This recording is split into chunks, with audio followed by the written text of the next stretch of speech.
All right, so this is Todd Atkins, and I'm here with Miguel Iterati and a special guest, Michael Hansen, ring announcer extraordinaire, up and coming. You're going to see him in more and more events in this special MMA Conspiracy Hour with Michael Hansen. And today we're going to talk about Miguel's favorite subject, which is power slap, or as he calls it, slapstick, and the fact that it has been pulled from pay-per-view and will be airing on the Rumble app, which is a competitor for YouTube. So, Miguel, I'm going to let you take away on your favorite topic. It's interesting because, the reason it's our favorite topic is because it really has become a place where we can watch Dana White squirm a little bit. And it is very interesting to see his reactions here because it's not pure Dana, in the old sense. It's actually like I don't know if it's watered down or cliched or like a tired version of it, but I think he's really starting to not get it, because this whole slapstick idea to me is like a mistake. Again, we've touched on it again, but for Michael's benefit, I guess. How can you sit and watch, Randy Couture live with Chuck Liddell, and then Tito and Ken, and Matt Hughes and Carlos Newton, and like these historic fights live, see them live, and then see Powerslap and be like, I feel the same buzz. There's just there's no correlation. So how is he already confused by that? This might be something that people are buzzed about. I don't even understand. But you have that feeling, and consistently at every turn, the fans seem to be turned off by it. The ratings go down. It hasn't gotten any really positive reviews. And here's the key part that we've mentioned too: is back in the Zuffa days when he came up, their idea was build stars. Chuck, Tito, BJ. They threw and they built stars. They decided up, they picked the guy and they backed him. Who's slapstick star? You said there was some, slapstick Jesus. I don't know. I don't even know a real name. I don't know anybody. There's nothing there. So it's like this is a failure on every front for him, and he continues to double down. Yeah, Michael, I'm interested to hear your take on this because we obviously haven't had you on. What do you think of Powerslap, first of all? It was something that I would see on my social media algorithm at first years ago, of like you see slap leagues happening in like what looked like Russia or somewhere in like Eastern Europe, and you'd watch it for like 3 seconds on your Instagram scroll and you're like, oh god, that's crazy. And then however long ago, maybe a year ago, you started hearing that Dana White was putting together his own slap league like that, and you're like, what? Now I have to kind of like actually consider this kind of sport. Like, what are they doing? And then like you kind of the trailers came out and they're very well produced with great cameras and great equipment and stuff like that. And it looks like The Ultimate Fighter. And they're in a house. They're in the house and they're all like talking shit to each other in the living room and like, smacking each other from across the coffee table, and the cameras are rolling and people are trying to separate them. It's like, you're watching Nate Diaz on Tough Again. Except it's not MMA. It is this thing where dudes have to stand holding a baton behind their butts and just eat it on the face with what is a slap, but it's a strike. Like these dudes are swinging from their heels. And it's like, it's just, and I say this as a diehard MMA fan, combat sports fan, boxing fan. It's just knockout porn if you're into that. And I think a lot of people are like, actually not really into that, man. Like I'm here for the competitiveness of the sport that is MMA or boxing, the chess match that these sports are, the cerebral aspect. And it's a total package, and slap is just not that. It's just knockout porn. It's kind of, to me, it is kind of cringe. Now, if somebody ever came to me and was like, we want you to announce Powerslap, I'd be like, how much money? Yeah, of course. It's business is business, and you got to business. But at the same time, it does have its aspect, because I've joked about this before too. So, for our two listeners, they can hear my repeat joke. But the next level down is, Michael, will you announce, my contest of people lighting their farts on fire? Right. It's like Probably literally not. that level. So, No. you gotta draw a line somewhere, Mike. I do. And Miguel, I'm glad to say that as an announcer, I've gotten to the point where I can say no to the fart fire announcing jobs. And that's not worth my that's time. good on you, man. That's good on you. Michael actually said something interesting that I want to ask both of you about. This is what I kind of do. I elaborate on what I hear people say, but Michael was talking about the packaging of it. They're in a house, da da da da da. Do you really think Dana White thought he was going to repackage this and it would take off just like the UFC did, Miguel? After 20 years of, being Dana, how does your ego manifest itself? Does he really think that he had the golden touch, that, that he could have applied it to something, whatever he wanted? I do think that there are hints of a cookie cutter mentality of what works in one thing works in the other in many of his strategies. But this is this was a reach in any way, shape, or form. So, I think his ego is bruised. I think that he expected this to be a success, just like most everything he's touched. The contenders, you may like it, may not like it, you may consider its influence on the current roster and stuff like that, but by TV measures, it's a success. The Tough series obviously was a success. He's not touched a lot of stuff that have gone this wrong. And that's the interesting part. He doesn't seem to be able to handle defeat like a normal person. I've heard that his blackjack strategy was always to keep doubling down until it comes down, and he does have enough bank to play it that way. But that's what he's doing here, just doubling down, hoping that at the end, a million people show up on Rumble and watch this. I mean, how does he get cleaned up on this? I don't know. Michael, I want to ask you this. Me and Miguel have talked about this, but and you kind of touched it. But why on earth do you think Dana White did this in the first place? Oh my God, that's such a good question. That's such a good question. Yeah.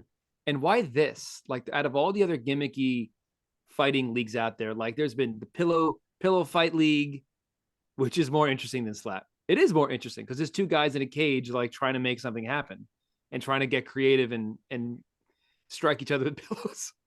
I've seen jiu-jitsu in cars. Have you seen this? Yeah. Two guys doing jiu-jitsu in a car, which is basically a jiu-jitsu match in a car. I wouldn't spend my time watching that, but it is more interesting to me than Powerslap. And I can give a few other examples that I won't. But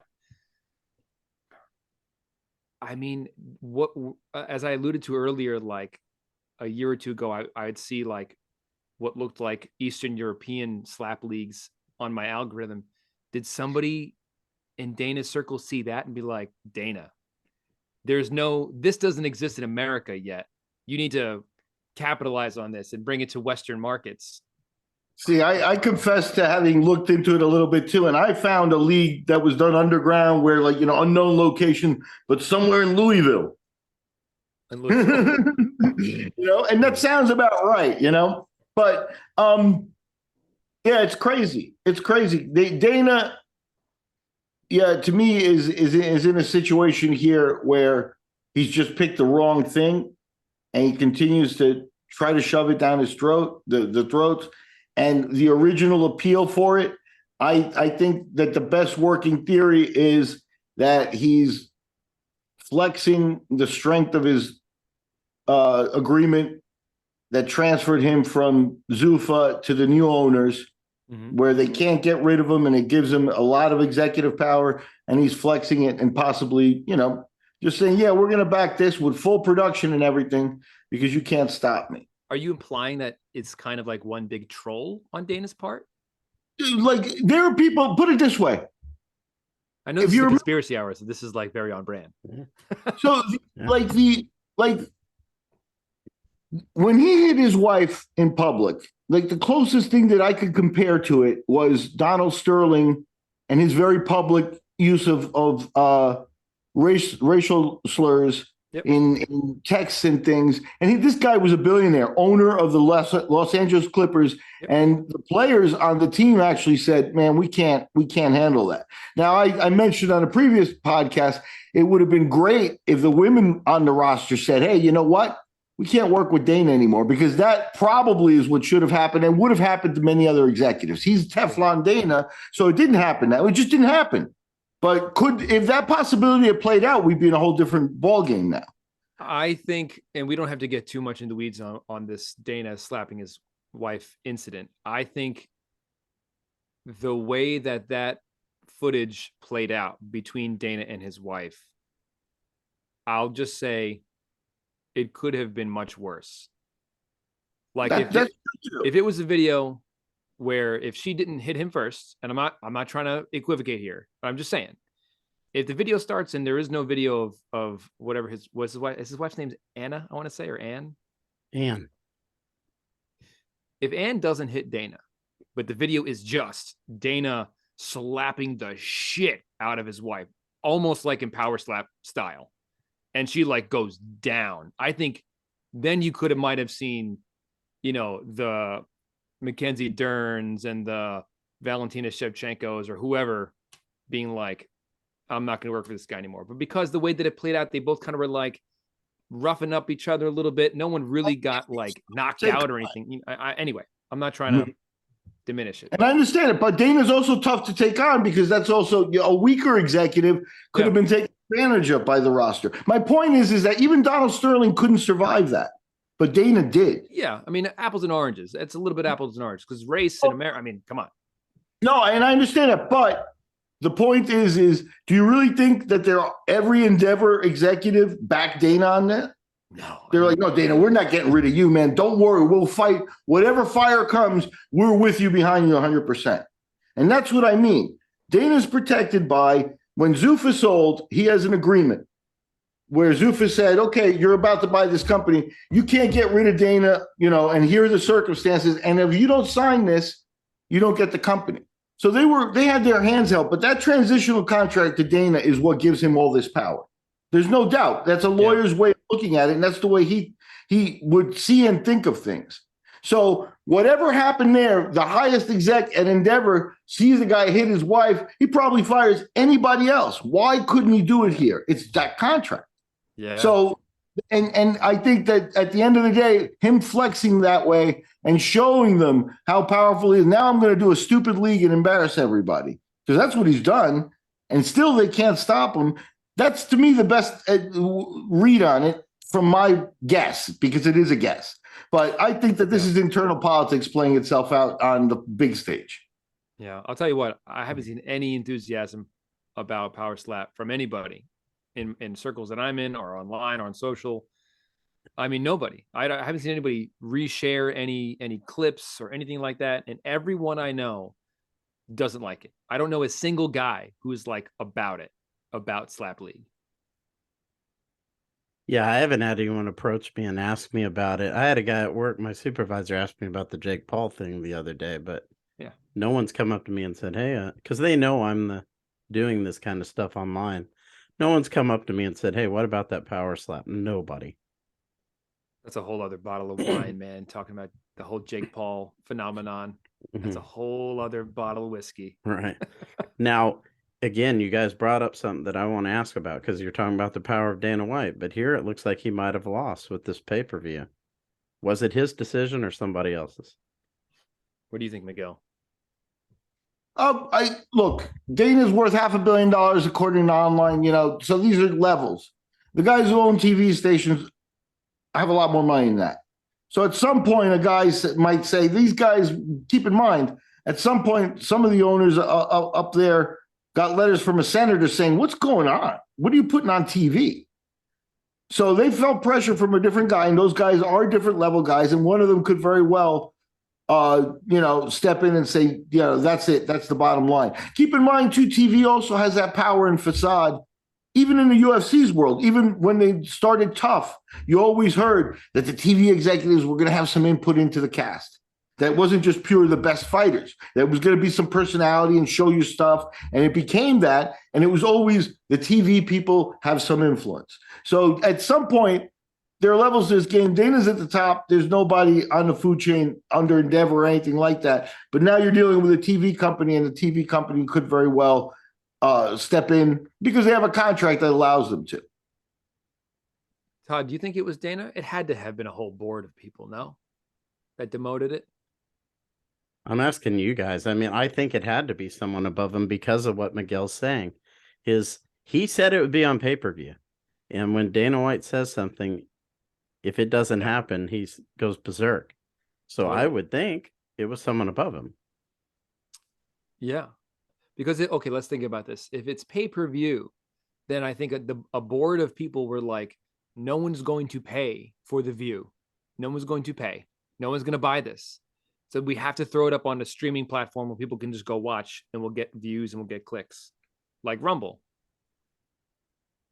Who the fuck is going to buy that pay-per-view? And how much would that pay-per-view have cost? $50? You're gonna pay 50. I'd say 25 or something. Even $25. I floated the idea of, if Dana Venmos me $25, I might watch it. But it's ridiculous. And nothing against those guys that are on that show. They're all trying to make a few $1,000. I've heard that it's like $2,000 a show and $2,000 a win. Yeah, the original UFC money. To take anywhere from 1 to 3 slaps in the face, right, per match. Yeah. From that perspective, it's that Jerry Springer feel of like, cheap television where they invite, cast people that are throwaway. You got a good story. Yeah, you're on this week and that sort of thing. But there's no real, like, what the UFC's bread and butter was, which is star creating. They're not doing that. But it does have that feel of like the cast changes. And it's all pretty much cookie cutter stuff, the same type of people. Like you said, people that could use the money or could use the adventure of being flown to Vegas, Yeah. And it's such a weird, too, because going back to what I said earlier, that I called it knockout porn. Yeah, as a combat sports fan, man, I'd love a good knockout.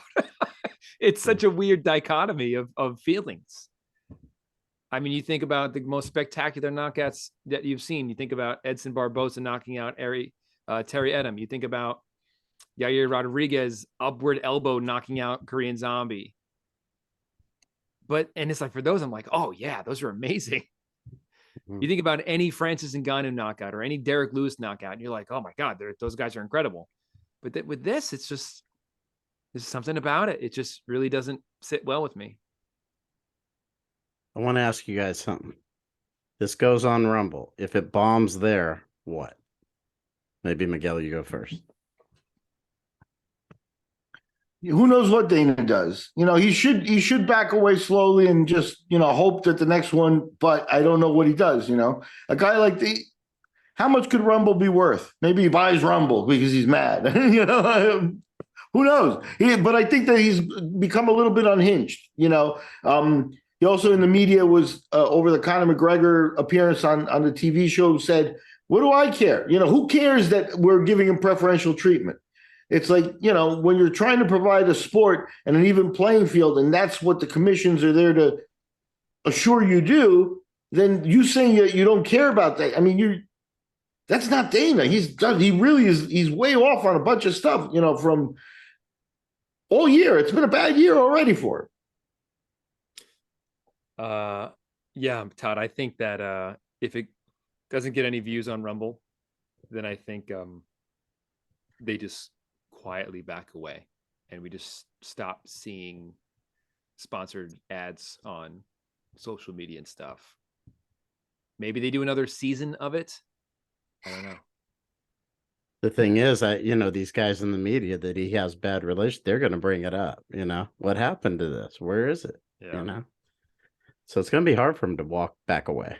He can. I mean, your average UFC fan won't care, but there'll be people out there that are laughing at him. Right. I mean, like, I wouldn't care if it goes away. I wouldn't be like, yeah, fuck that.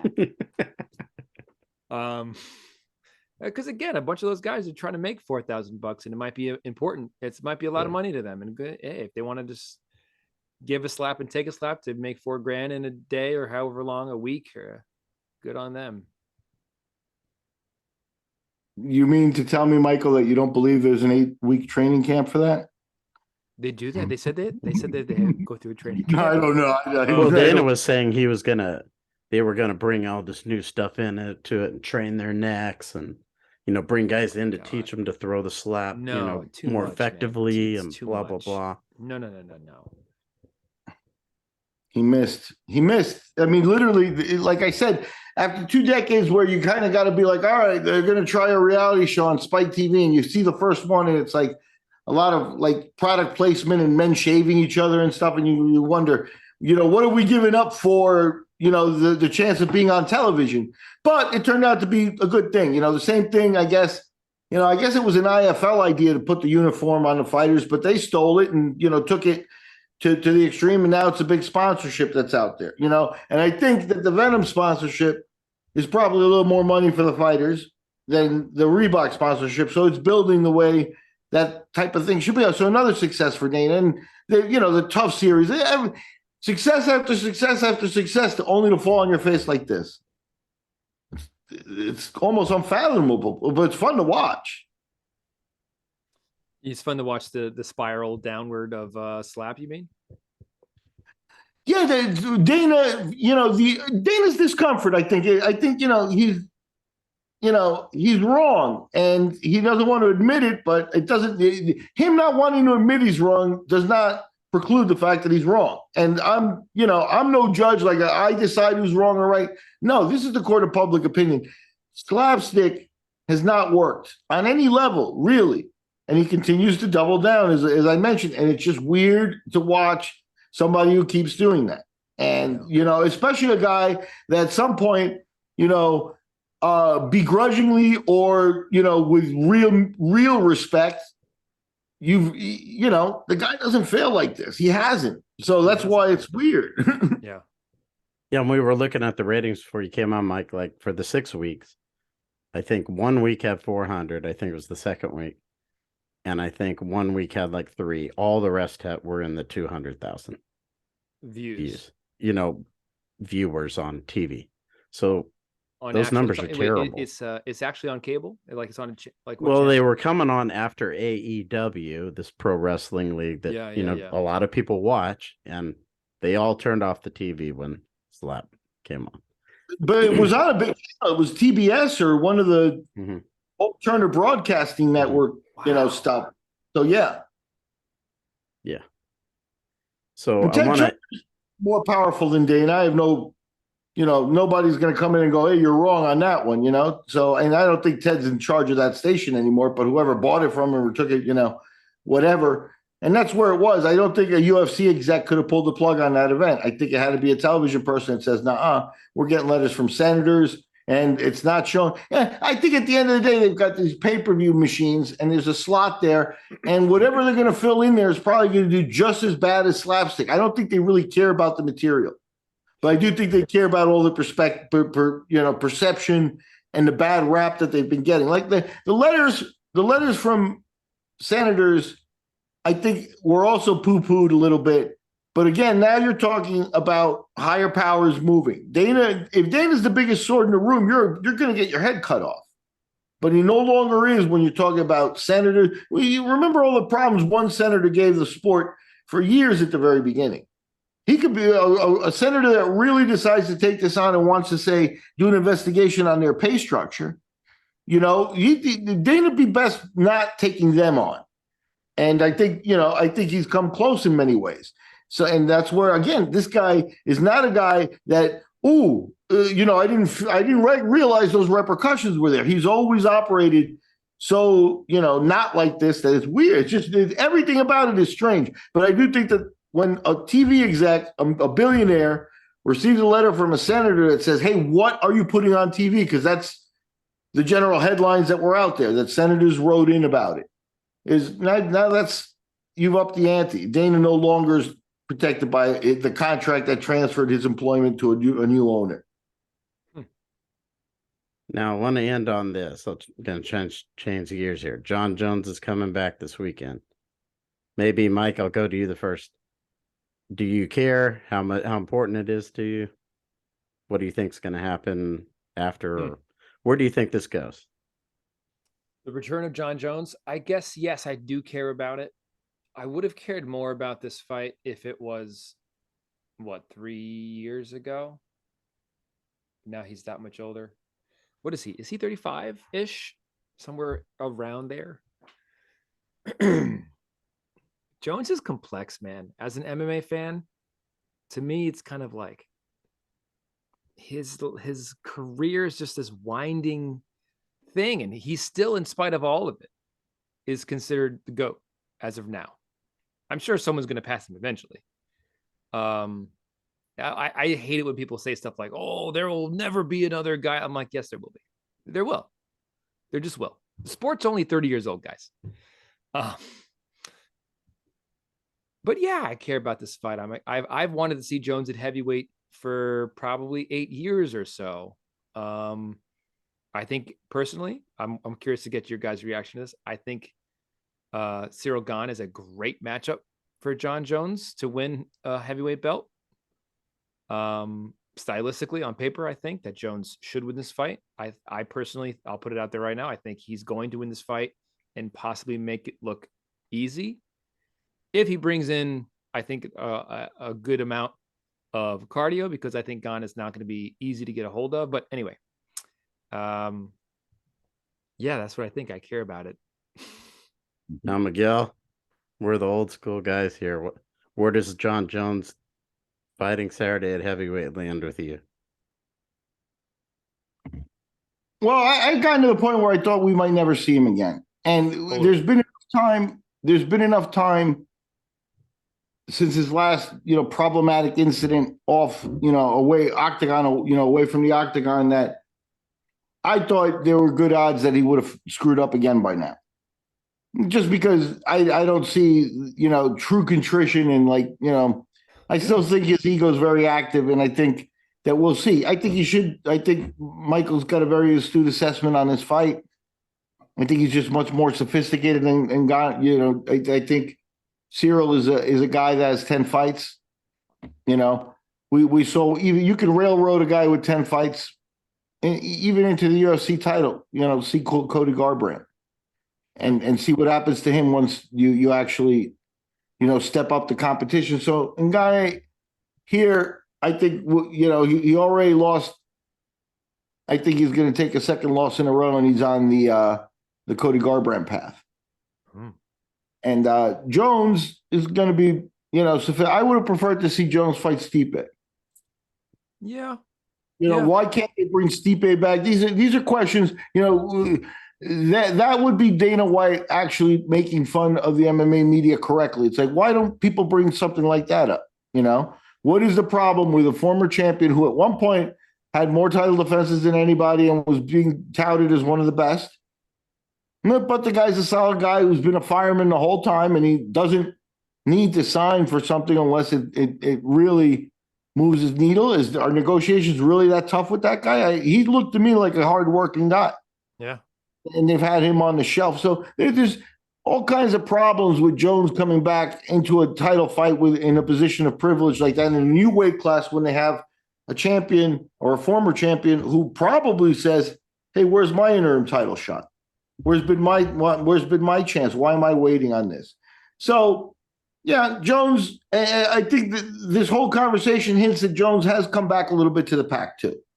He's no longer head and shoulders above everybody as the big star. McGregor probably sits there alone at this point. And Jones a little bit back. He's got a little bit to prove, and that, I think, adds to Mike's point, which it makes him really dangerous this weekend. I think Jones is a tunnel vision guy that if he makes a mistake this week, I'd be very surprised. He's been mistake free for a long time, and he's a cold-hearted guy. Like, he's ready for this. I don't think he makes a mistake this week. When you say mistake, do you mean mistake in the fight, or do you mean like he gets arrested or something? No, like a mistake in the fight. Like, because he's fought pretty flawlessly. Very few times has he really been threatened. I mean, Gustafsson, here and there, Reyes, or, some of the other fights later on. But in the when he's focused, he could be doing cocaine 2 days earlier and beat Cormier, who may very well have been the GOAT, if John wasn't around. Yes. So the guy's special, and I think when you get him coming off this long wait and focused, I highly doubt he makes a mistake in the match. No. So yeah, I think Michael's hint to bet the favorite here on this one is or keep your money.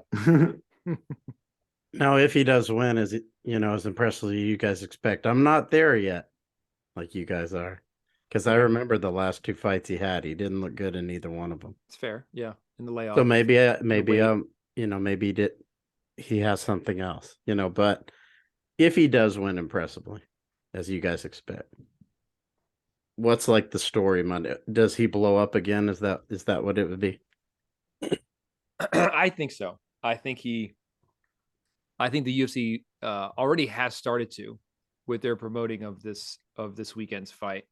I think the UFC is going to put a lot of promotional heft behind Jones once again, because he's been kind of out of the public eye and out of the sport for a few years now.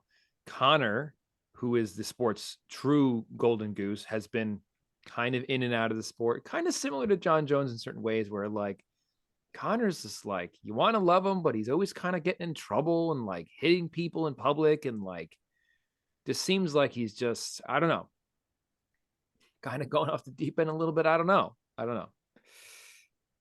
So I feel like the sport is in a little bit of a transitionary period with Conor and Jones. Nunes lost recently, got her belt back, but there was also kind of a hiccup there. And I think that the sport is getting a little hungry for a new crop of young superstars, which there are some guys that are promising. What do you think, Miguel? Yeah, I think you could actually include Dana in that expected future. Yeah. You know what I mean? Oh yeah. He's not going to be there forever. I think that there's a lot that is awaiting a new set of blood, and some of it might be a down period for the sport where it's not as big as it is now. Internationally, there may be effects, of Russian fighters being allowed, if the world politics get worse and stuff. So it may actually get smaller for a little bit, but that doesn't necessarily mean worse. Yeah. It will actually be better for competition. The UFC also announced that this Russian guy, I don't want to mispronounce his name, but he's like 17-2, and he's the heavyweight standby, and he's going to be on Pavlovich. Mm-hmm. So this kid would probably be next for John Jones, and that Russia versus USA stuff, I think you could work with that, and that it can be made to happen. But with all due respect to him, and he does look like a juggernaut, right? But with all due respect to him, he's not a huge needle mover. Like, I don't think people at the pub are talking about him in his next fight yet. So they got a lot of work. They made fighters wait, for their title shots until their social media was up, and until they actually got their hooks in and spread their word out. And I don't know if they're not rushing him as well. Look, that's what made Conor McGregor the absolute megastar that he was his ability to bring heat to whatever microphone he was standing in front of and talking into. Sergey Pavlovich, he doesn't speak English. Nothing. I'm not making a moral judgment on that, but even a guy rising star, let me pick out a name here, Jack Della Maddalena. Looks like a phenom. Nice guy. He just is like a nice Australian dude. Like, guys like us are gonna tune into his fights, but Jack Della Maddalena is not going to be a super megastar. I just don't think he has the personality for that. And again, I'm not saying that in a personal way. I'm just using him as an example that to hold a kind of juxtapose him against a guy like a Conor, or even a guy like Hamza Chimaev, who has broken English, but he does a great job of wearing the black hat, doesn't he? He plays up that heel role very well. Yeah, Pavlovich reminds me of Igor Vovchanchin, from me and Miguel. I don't know if you I don't knew of Igor. Igor fought in Pride. He was a very quiet guy. He's kind of A little bit on the smaller side for a heavyweight, but he knocked out, most people he fought. So he was kind of feared, and Pavlich reminds me of a bigger version of Igor. He doesn't speak English, so he has to be quiet in that respect. I think if And you he's look back at quietly the history of the- scary. Yeah. yeah, just for a little perspective, I think if you look back at the history of the sport, Igor Vovchanchin, the historic figure he mentioned, I don't think anybody's won more official 8-man and 16-man tournaments than him. He's probably in the 8 or 9 range as far as the number of tournaments he actually cleaned out and won. And he was runner-up in a bunch too. So, yeah, if that's what we're looking at, then, Jones might be in some trouble. But then, Yeah. the UFC would be almost, if they follow their pattern, they would almost look to avoid that fight, And, way to grow is social media, because you could very well be looking at having a Russian champion that dispatches Jones. Jones, their big cash cow, needs 2 years to be built back up because he gets beat up bad.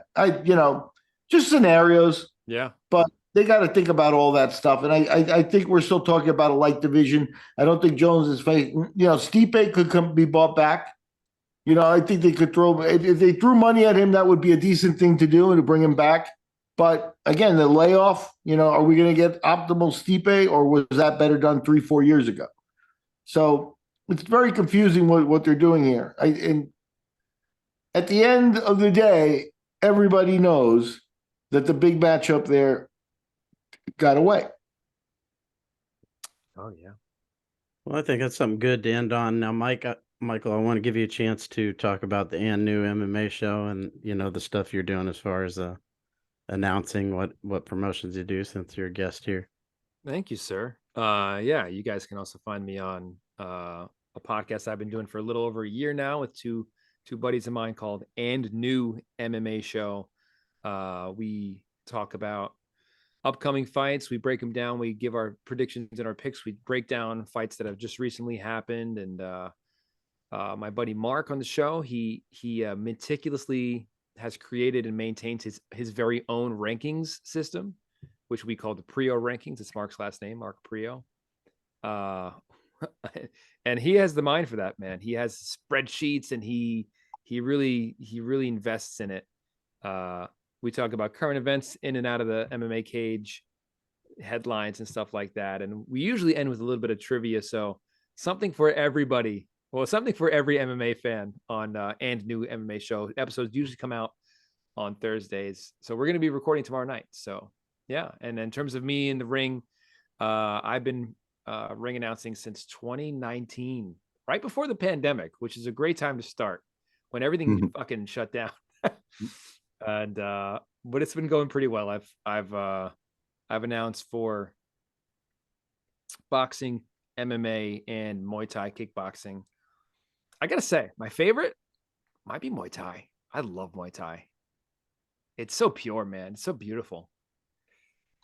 And so yeah, I've been ring announcing for a promotion called Three Pillar Promotions, which puts on an event called the Warriors Cup, and they just got linked up with the WBC and putting on fights that are for WBC amateur belts and as well as WBC Pro Muay Thai belts. And they just got linked up with one championship out in Asia, and they are the official Warriors Cup is the official Road to One United States partner promoter. I think one has like partners in a handful of different countries that are doing Road to One events. So just last weekend, I was in New York doing the first ever United States Road to One show with them, which was super cool. It's an 8-man lightweight tournament, so 135 pounds, not 155 lightweight. So them and the other big one that I've gotten lately is the Anthony Pettis Fighting Championship, doing MMA in the Midwest. A lot of up and coming guys like Johnny Hopper, Jacob Kindig, a lot of really promising new MMA pros. And their next show, I believe, is end of April, which I'm going to try to squeeze in because my second kid is going to be born in early April. So we'll see if my wife lets me get away for that one. And yeah. So find me on social media at the Michael Hansen, and you can follow me there. Well, it was awesome having you. You know, it's Thank great you. to have you on the MMA Conspiracy Hour. You're always a great guest. And is the announcing picking up from when I first had you on my show as far as? Well, like I said, it's we're gonna go into a dark period, Todd, because my second kid is gonna be born in a few Yeah. weeks, and it's gonna be a dark few months, both literally and figuratively. But it has been picking up. You know, I got Pettis, and Warriors Cup is going really well, and there's some loyalty that's there, which I love, and it's going well. It's going really well. Good for All you. right. Well, it's great to hear it. And for everybody watching out here, appreciate you checking out another episode of the MMA Conspiracy Hour with Miguel Iturrate and Michael Hansen. Take care.